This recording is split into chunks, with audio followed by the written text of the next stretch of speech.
Hey guys, just as a pro tip, if you're also interested in skincare as well as looking nice, I'm gonna have to recommend that you don't use anything tinted, because let's look at what happened around the collar here on one of my dress shirts.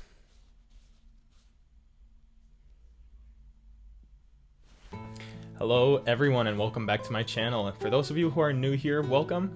My name is Chris. I am a musician in the Southern California area. I am currently finishing my master's degree in music performance, and I'm also interested in men's style. So if any of this sounds appealing to you, please feel free to like the video and subscribe for more content down the line. So I'm a little more dressed up than usual today. I am in a three-piece suit, but it's not just any three-piece suit. This is the exact three-piece suit that I wore to my recital recording that I just had the other day.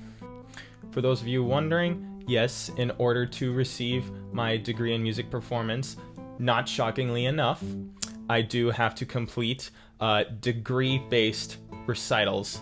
And even though we're in the midst of something that's going on, I'm not sure how YouTube's algorithm is acting right now, though I'm pretty sure you could figure out what the heck I'm talking about if you're looking at the time that this video was released. Then, yes, I am still required to do it, even though we are in a wacky time to do so. So for those of you who are interested in knowing more about my outfit, let me run it down at the moment. If you're not interested in hearing my outfit rundown, please feel free to skip to the time that I'm going to leave here in the video, or feel free to skip to the next section on the video timeline, which you'll see down here. So let me give you all a rundown of my outfit for today. I am wearing my brand new Charles Tyrwhitt charcoal gray three-piece business suit. This is actually my first charcoal gray business suit that I've ever personally owned, and I'm also glad that I was able to get it from a better established tailoring company, for lack of better terms, instead of going to my Men's Warehouse that I have gotten my other couple of suits from. If you have seen my style-based Instagram, or even my personal Instagram, which I believe I have posted many a photo of me being in my other suits. Now my shirt and tie, I've got these both from Men's Warehouse. However, I also got these before I was much more style aware than I am right now. So my lavender shirt here is from Calvin Klein, and my tie here is from Kenneth Cole. You've probably seen this tie in multiple different videos. If you go back on my channel, I have worn this alongside my navy suit and my light blue Joseph Abboud shirt, which you actually happen to see at the beginning of this video. And finally, for shoes, I'm wearing my Alden 907 black cap toe Oxfords, which I think really accompanies this suit well. And especially being that it's a dark gray business suit, you can never go wrong with black Oxfords. I just wanted to get something away from a black suit, which has been the stereotype of the first suit that you need. Of course, I'm not going to talk about my socks, because unfortunately I bought those many years ago and I'm not aware of what brand they are anymore. Some of them I am and others I'm not. So the moment I start getting more and more new clothes, I will be able to tell you all where I got those from. Now, you probably stuck around on this video because you saw the title. Yeah, I'm going to get a little personal. I haven't posted a video in 2 months, and I think it's about time I give you all a life update. I mean, I'm sure you can see from looking right here that my setup has changed a little bit. I recently had to upgrade all of my audio equipment.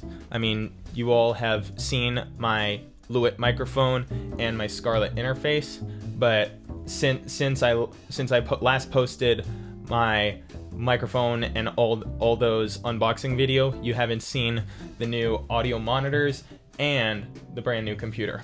I got these specifically because I am working on a large ensemble project for my university. I am working on a wind ensemble piece, meaning I am working with more than 40 musicians. And heck, to top it off, I'm actually, for all of you audio geeks out there, this project is well over 50 tracks. It nears 60 tracks. And that's not including everything else that has to go into that project to make it work.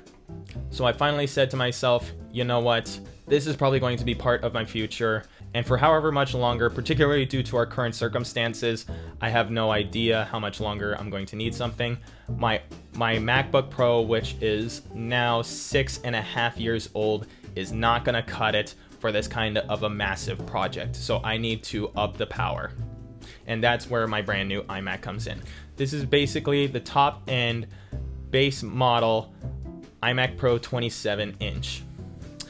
And I did happen to get it through the educational purchase program through Apple, and I was able to get multiple different pieces of software for an extra $100 or $100 or $200. I can't remember off the top of my head, but yeah.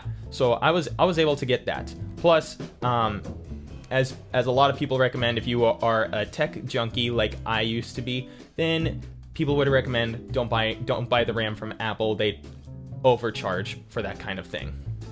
Now for the audio monitors, I have a pair of Kali LP6s. These are 6.5-inch audio monitors, and for $300 for the pair, this is a super good investment. I don't think I picked a better pair of audio monitors for this price point, and I definitely have to thank Glenn Fricker over at Spectre Sound Studios for hearing about these monitors about 2 or 3 years ago at one point when he released a video on these monitors.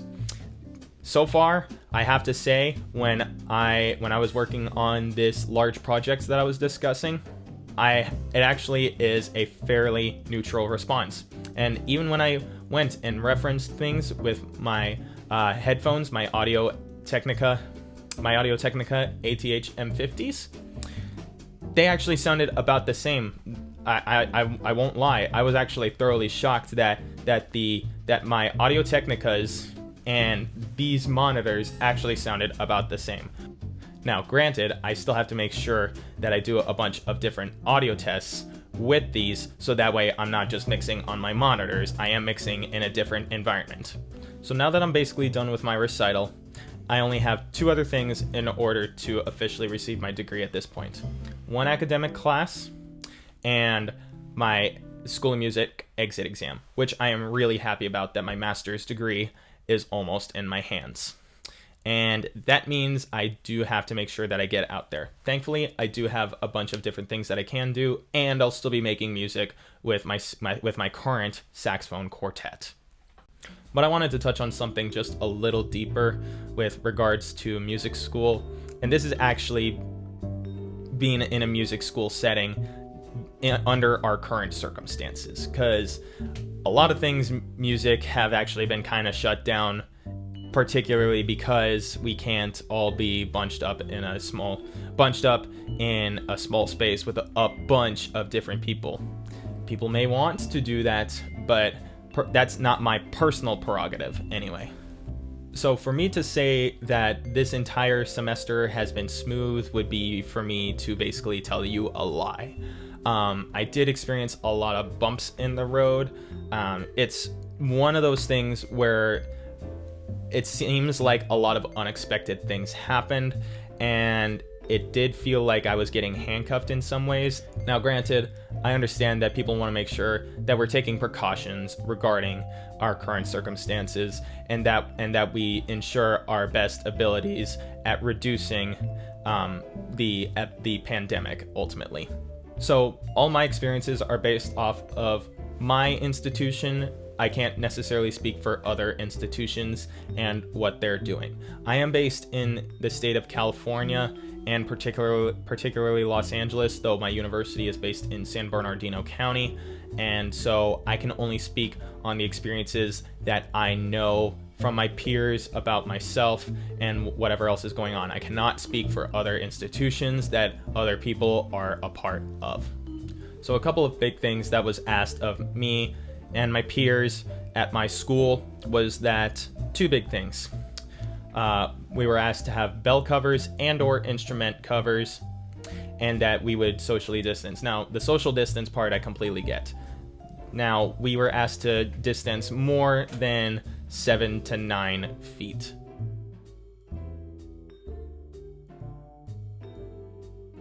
Which I think was definitely a little extreme. I understand, like I said, that we need to quell ultimately this pandemic, though I'll get into some more reasons as to why I think the whole distancing thing is kind of a weird one. And then secondly, the instrument bell covers, that has a functional purpose on instruments that I can talk about as well. So first, instrument covers and bell covers. Let's just get instrument covers out of the way. It basically looks like someone is putting either a bed sheet or a trash bag over their instruments. It may or may not impede the performance of one's instrument, but that's ultimately up to the instrument that is being played. And the second thing is the bell covers. Now, I can speak as a woodwind player that the bell covers are actually not as functional as people would like to think. Let me explain to you why I don't think bell covers work using my personal alto saxophone right here. So, bell covers are supposed to stop everything that's coming out of the end of the instrument. Yes. Well, if I were to just cover the bell. Now, granted, this isn't a quote-unquote official bell cover. This is just an old cut-up t-shirt that I used because I wasn't ready to spend $30 on a manufactured bell cover. I was just gonna say, hey, I have some old clothes that I can use. I might as well just do this.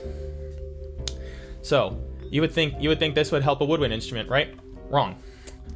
A lot of woodwind players would actually know this. Whatever parts of the woodwind instrument that are open is actually where the air will come out first. The air does not go all the way down unless you have every single key closed.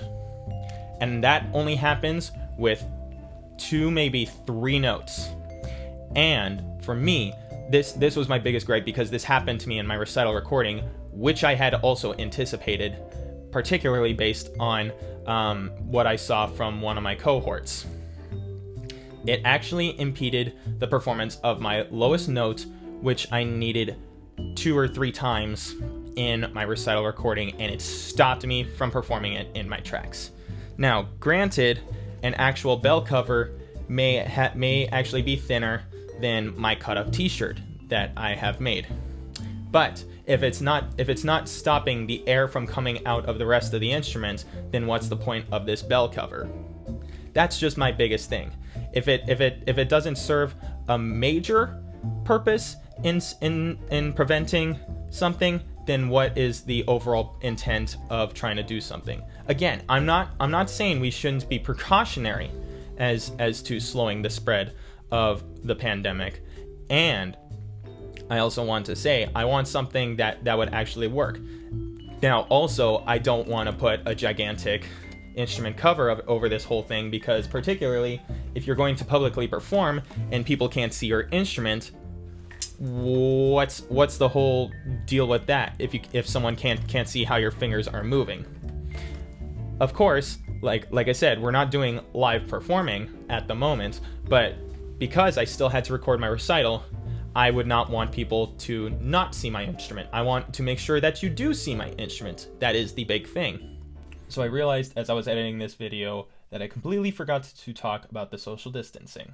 I want to be clear that my point is more about why I think being greater than 6 feet distanced is a little overkill, and not that we shouldn't be doing 6 feet distancing, particularly when we are indoors, because I think that is completely warranted.